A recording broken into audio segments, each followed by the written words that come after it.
Aladdin and the Lamp of Wonders. Once there was a boy called— "No, no, no, no, no, you're doing it again, Dada," the girl said. "I am?" Aladdin asked. "Yes," she nodded. "You're going to tell me how you grew up on the streets of Agrabah, how you were so poor that you had to steal food so that you and Nana could survive." "But of course, my darling," Aladdin replied. "You first have to say where you started in order to know where you've ended up." "But I know all of those stories, Dada. Tell me about the lamp." "That old thing," Aladdin glanced over his shoulder at the lamp, a plain-looking object gathering dust on the shelf. Aladdin chuckled. "Very well, my darling, since you ask so politely. One day I was digging for onions." "Dada, nobody cares about onions," Amara said. "Please, just tell me—" Yes, the lamp, Aladdin said. "So as I was digging, an old beggar approached me and asked me where my mother might be. I pointed towards the shack we called home. We went to my mother, and I told her that he had a job for me, and that he would pay her handsomely for my time." "Wait," Amara said. "Nana sold you to an old man?" No, not exactly," Aladdin chuckled. "He hired me to work for him." "How old were you?" "Well, I must have been around your age. We needed money, so my mother and the beggar agreed upon a price, and we set out into the desert on a camel.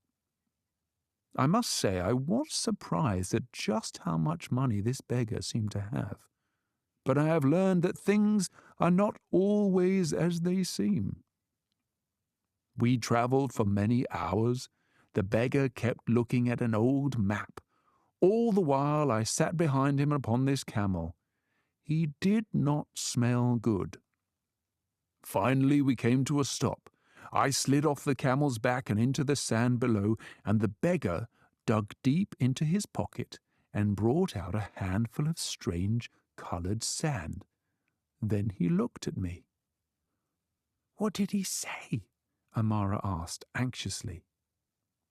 "He said, 'I hired you for one reason and one reason only. You are to enter this cave and bring me the lamp that sits at its heart. Do this, and I shall reward you with more riches than you could ever imagine.'" Amara asked, "What did you do?" "Well, I was confused. I couldn't even see a cave, and I told him that." With that, the beggar tossed the coloured sand into the air. It spun around like a tiny tornado and eventually revealed a hole in the ground directly in front of us. A hole just big enough for me to fit through. The beggar said that inside the cave there would be gold and jewels, more wealth than I had ever seen. He said that I could take as much as I could carry, so long as I retrieved the lamp. So I began to climb down into the dark. There was no light apart from the waning moon above, but I kept climbing down nonetheless. Every now and then I'd see a shimmer of gold or a gleam of a gemstone. Finally I reached the bottom. "What was it like in the cave?" Amara asked. "Well, it was dark," Aladdin chuckled. "Dada." "Well, I searched around for a stick and soon came across one. I wrapped it in cloth and lit it with a match that I carried in my pocket. What I saw next was quite incredible." "The lamp?" Amara asked. "No," Aladdin said. "Gold, jewels, riches beyond anything I'd ever seen or imagined." I couldn't believe it, and I began to fill my pockets with anything I could carry.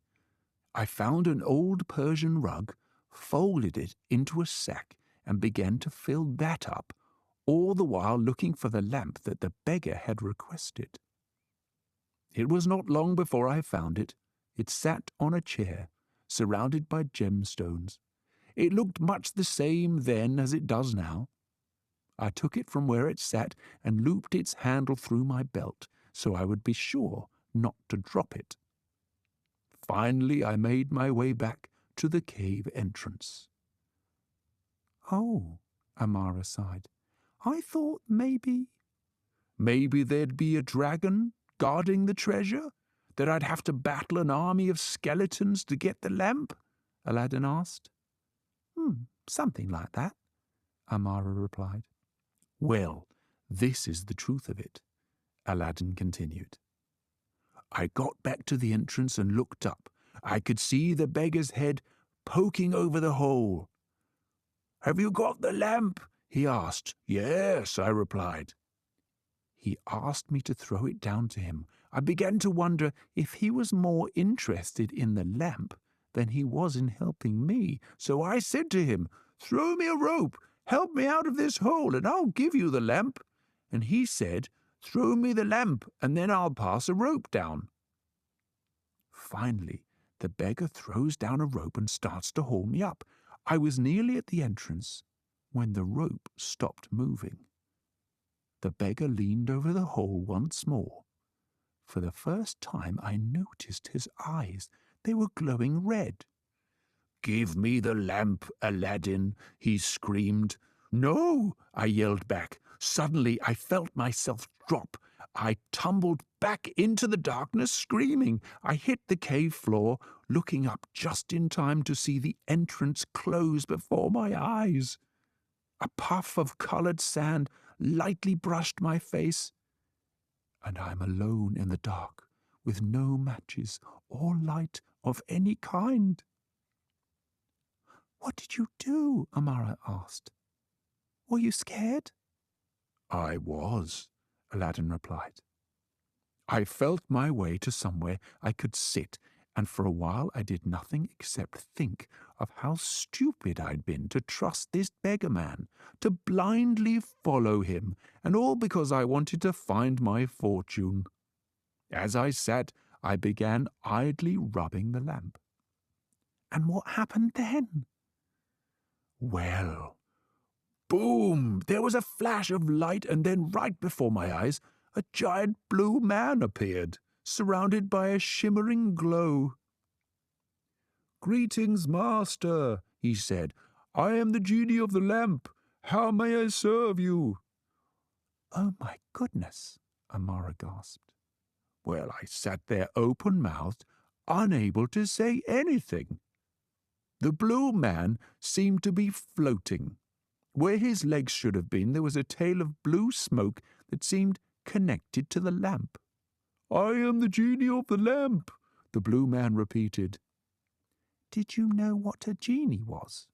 Amara asked, fascinated. I had no idea, so I asked, and he said that he and the lamp were connected, that it had been his home for centuries after he'd been trapped inside it by an evil sorcerer. Whoever owned the lamp was his master. He also said that he had the power to grant wishes. "Wishes?" Amara yelled. "What did you wish for?" "Look around you," Aladdin replied. "All that you see before you and the many things you have enjoyed in your life came from my second wish." "Second wish? Well, how many wishes are there?" Amara was eyeing the lamp now as it sat on the shelf behind her father. "The genie told me that I had 3 wishes. Without really thinking, I wasted my first wish. 'Return me home to my mother,' I said. 'As you wish, master,' the genie responded. He snapped his fingers together. There was a whirling sound, and the ground beneath my feet seemed to vanish, and before I knew it, I was throwing up in the sand just behind my mother's house. I ran into our little hut and hugged Mama.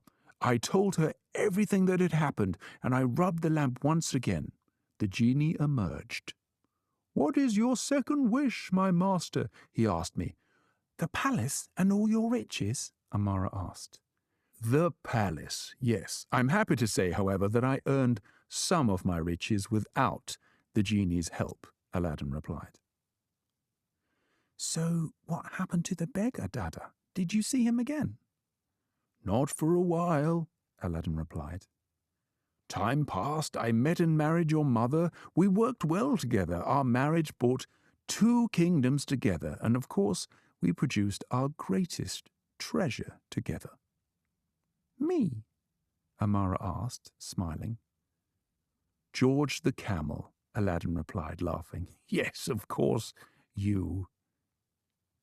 Eventually, word of our success spread far and wide. Our kingdom became a place for kings, politicians, and visitors from every realm. One of the visitors was the beggar man, except he wasn't a beggar at all. He was a magician, and his name was Vizier. He entered our palace disguised as a traveling lamp seller, exchanging old lamps for new, and he tricked your mother into swapping my old lamp for a shiny new one. As soon as he had his hands on the lamp, he changed his appearance and presented himself for the first time in his true form.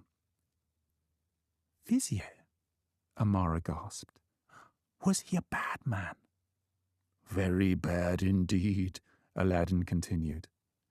I raced to the palace just in time to see the genie grant Vizier his first wish.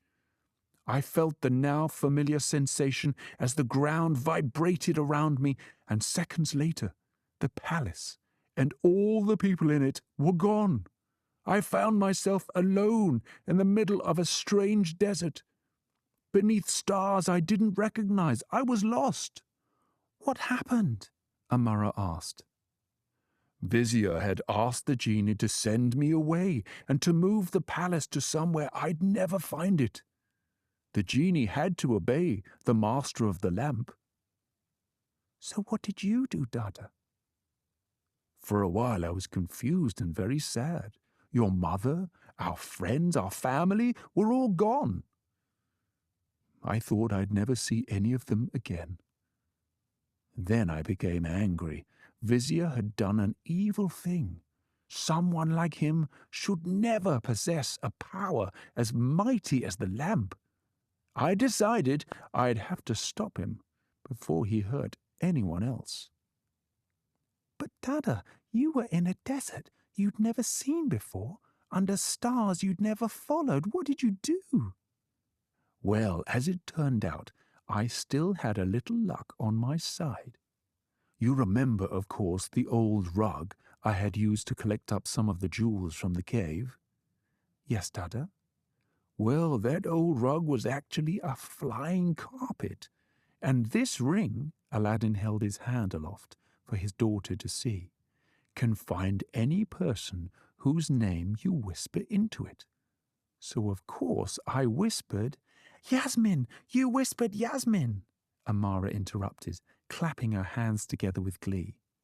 I did, Aladdin smiled. Before long, I was above the clouds, racing towards your mother and our home. Before long, I could see the palace on the horizon. Although it was the middle of the night, it was lit up like the brightest fire you ever saw. I dropped out of the clouds so that I could fly close and look in through the palace windows. There I saw your mother. Then I saw Vizier. He sat on a throne at the center of the palace. The lamp was there by his side. So what did you do, Dada? I held onto the carpet for dear life and commanded it to crash through the palace throne room window. Wood and glass splintered everywhere, and the carpet became snagged, and I tumbled down, ending up right at Vizier's feet. I grabbed the lamp before he realized what was happening. No, Amara gasped. That's exactly what Vizier said, Aladdin said, chuckling. Oh, I rubbed the lamp, and the genie appeared. Master, I'm pleased to see you once again, he said. How may I serve you? What did you say, Dada? I said, Genie, my first wish is for my friend Vizier. I want you to send him to a place far away where he will never be able to hurt another living soul. My second wish is that you return this palace and all those inside it to Agrabah. It is our true home." The genie was nodding along. "My third wish, genie," I said, "is for you to have your freedom." Well, the genie was shocked. "But, master," he said, "then I will be free." "You will," I said, smiling. The genie nodded. "As you wish, master," he said. "Oh, Dada, was the genie happy?" Amara asked. "Well, it's difficult to say, but I think I saw a single blue tear fall from his eye as I felt the ground begin to tremble beneath my feet. There was a clap of thunder, and we were back in Agrabah. I looked up. The sky was just as I remembered it. On the floor between my feet stood my old lamp. I picked it up and rubbed it once more, but nothing happened. The genie was gone. Amara looked past her father to the lamp that sat on the shelf, collecting dust. "So, if I were to rub the lamp now," she asked. "Well, it does need a good clean," Aladdin laughed. "Dada," Amara laughed too. "The thing to remember is that the genie got his freedom, and your mother and I were together and home, so we all got what we wanted. That sounds like a happily ever after to me." The